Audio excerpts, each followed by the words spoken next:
All right, next matter, 21 CR 5052, State of Ohio versus Michael Jason Meade. Counsel, any of your appearances?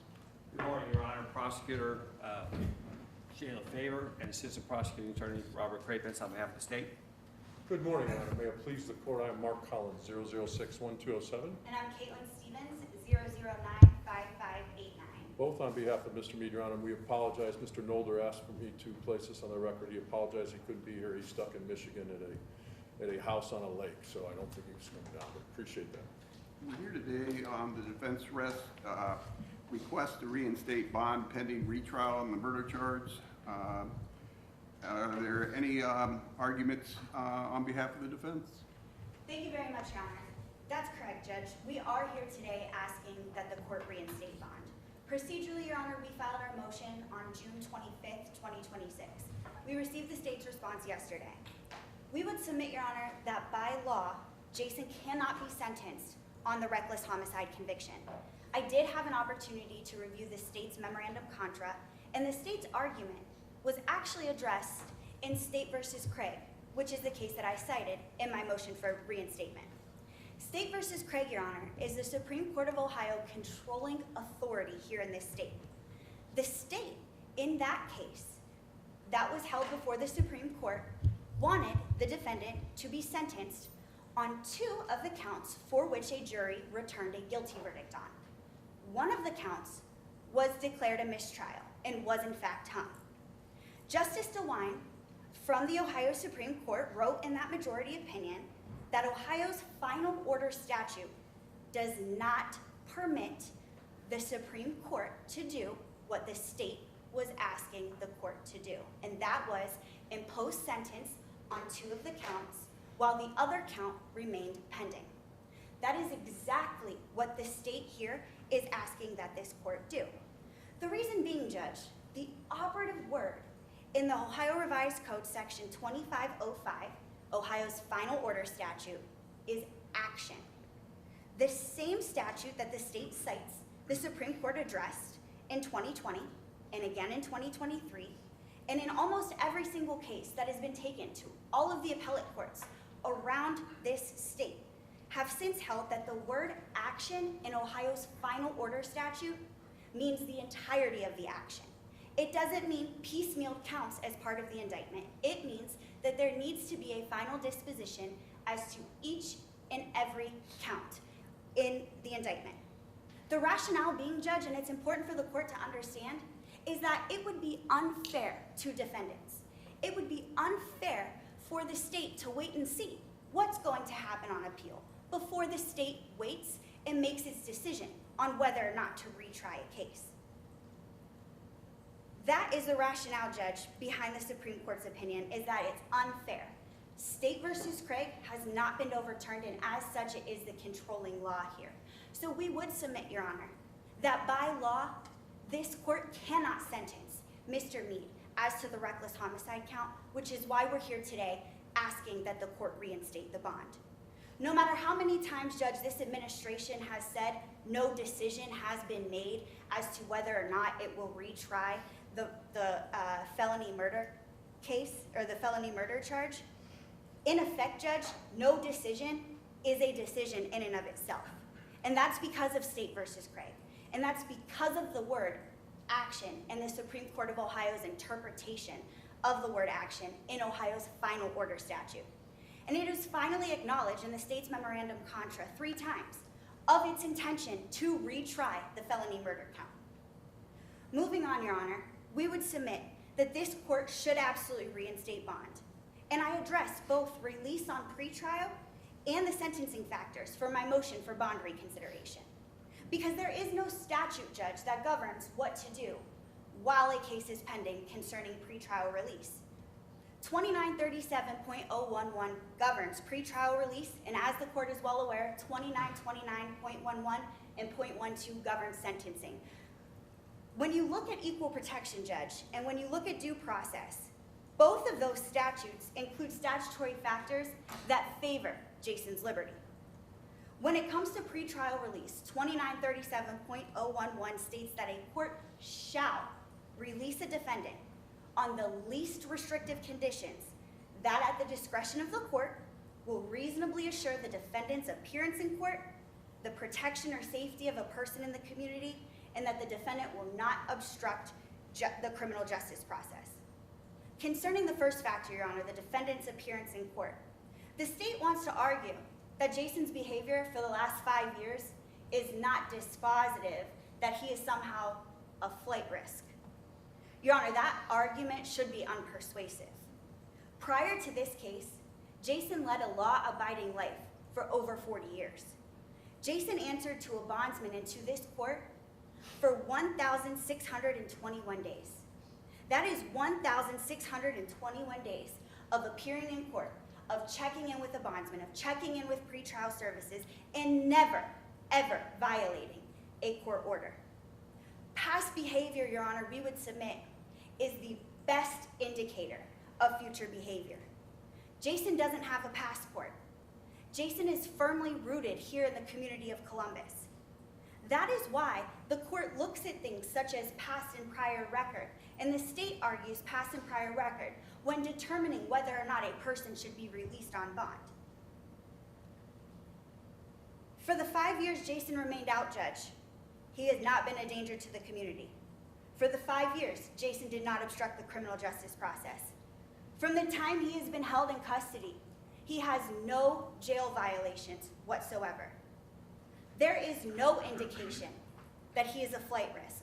There is no indication that he's going to be a danger to the community, and there is no indication that Jason is going to obstruct the criminal justice process. Nobody here today is arguing, Judge, that a reckless homicide is not a serious offense. We understand that it resulted in the death of a human being.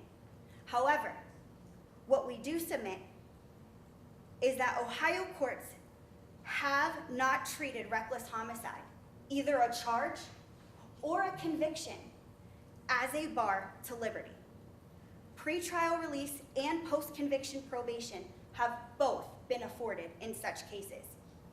The state wanted to argue in its memorandum contra that it can't be an equal protection violation because we don't know the facts and circumstances of every case that I did in fact cite in my motion to reinstate bond. Because of that, Your Honor, I took the liberty of researching each and every facts and circumstance of every single case that I did in fact cite in my motion to reinstate bond. Larry Hudson, Your Honor, he was a fugitive who was apprehended by the United States Marshals Task Force, shot and killed Felicia Lane on March 9th, 2021, had a prior record. Keontae Lee shot and killed someone in an apartment complex along the Brentnell Street in the Farmington neighborhood when he was shooting up an apartment and another person came out of the apartment and returned gunfire. He had a prior record. He had been to prison before. Shandell Brown was charged in the shooting death of a 46-year-old man named William Hinson, had been taken into custody by Columbus SWAT. There was apparently an argument between Hinson Brown and another individual in the parking lot of the McGuffey Market when he fired a handgun into his vehicle after an argument. Will Mohammed shot and killed Trey East, a 29-year-old, where an altercation led to the shooting. I can go on and on and on and on, Judge, about every single case that I cited in my motion to reinstate bond. But the bottom line is, none of those defendants were on duty doing a dangerous job when the weapon was discharged, Your Honor. We would submit, Judge, that in light of all of this, Jason Meade's bond should be reinstated. To not reinstate his bond, Your Honor, is in fact a violation of the Equal Protection Clause and the Due Process Clause that is afforded to him by both the United States Constitution and the Ohio Constitution. I thank you for your time. Any response by the state of Ohio? And by the way, I have reviewed the motion to convert sentencing date to a bond hearing and reinstate bond.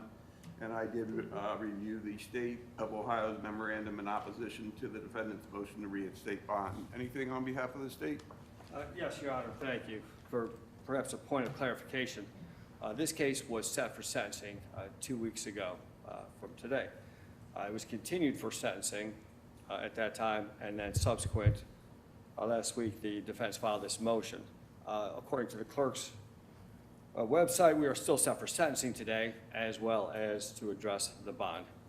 State did respond to the defense motion on Friday, and yesterday sent a courtesy copy to the court and to Defense counsel recognizing that it hadn't been caught up through the clerk's office yet, but I believe it has by now. So today's date in my calendar said sentencing and said bond hearing. We did, the state did submit a sentencing memorandum. I don't believe that one has yet been filed by the defense. But here we are talking about the bond, and I want to address, I think, first what the defense indicates State versus Craig kind of tells or instructs this court. I believe that the defense's argument is that in State versus Craig, there was a conviction on a count or 2 counts, and another count remained hung, and that both parties wanted a sentencing to go forward, but that it was not permitted to go forward because there was a hanging charge out there. But that's not actually what happened in the Craig case. In the Craig case, he was indicted for 2 counts of felonious assault, 1 count of rape, all involving the same victim. The jury found him guilty of the felonious assault counts, but was unable to reach a verdict, hung on the rape count. So there was a mistrial as to that count. The state did indicate they were going to retry that rape count, and the court imposed a 7-year prison sentence on each of the counts of the conviction to run concurrent. So that person was actually sentenced pursuant to, or certainly as indicated in the Craig. And then it went to the Court of Appeals. At that time, the Court of Appeals said, well, you can't appeal this case because there's a hanging charge out there. It didn't preclude the sentencing. It just said until all these charges or counts are resolved, it's not a final appealable order. But in no way does it say you can't proceed with the sentence. So appreciate the interpretation by the defense, but I think they're in error on the facts and the holding of that particular case. Further, in the sentencing memorandum, and again today, the defense wants this court to consider the revised code section 2937.011, which is as considerations for the court for pretrial release. This is generally what the court must consider when deciding to release or set conditions of bond or bail on a defendant who is awaiting a trial and who is presumed innocent. That's not the situation that we are in. Yes, there is a potential for another trial. So in that, I guess in that regard, it is a pretrial to some degree. But the big difference is that 12 people sat in that box over there, listened to the evidence, and found beyond a reasonable doubt that the defendant is guilty of recklessly causing the death of another person. That is a completely different scenario.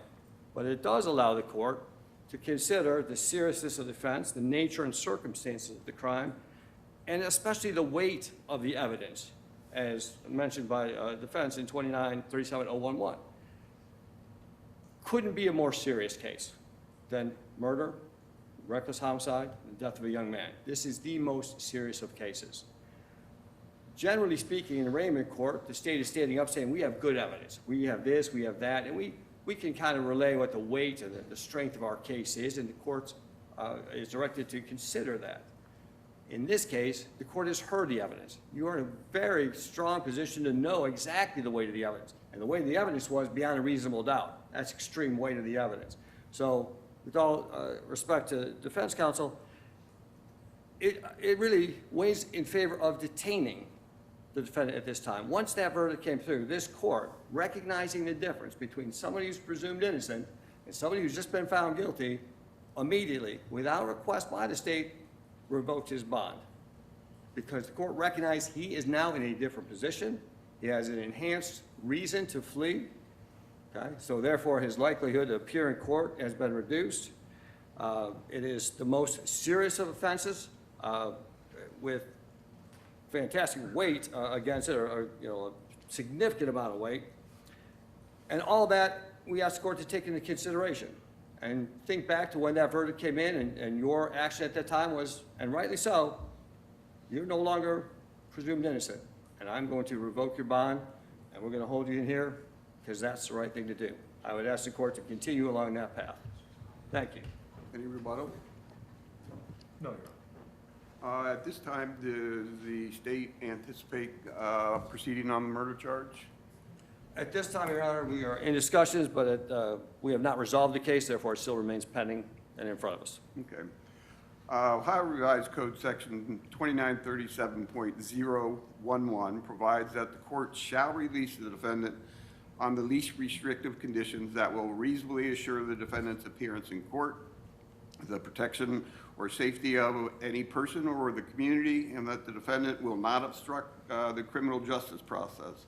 Having considered all relevant information, including statutory factors, and 2937.011E1 through 6, I hereby reinstate Mr. Meade's bond on the same conditions that were previously imposed, which I believe is a $20,000 reporting recognizant bond with a $250,000 surety or appearance.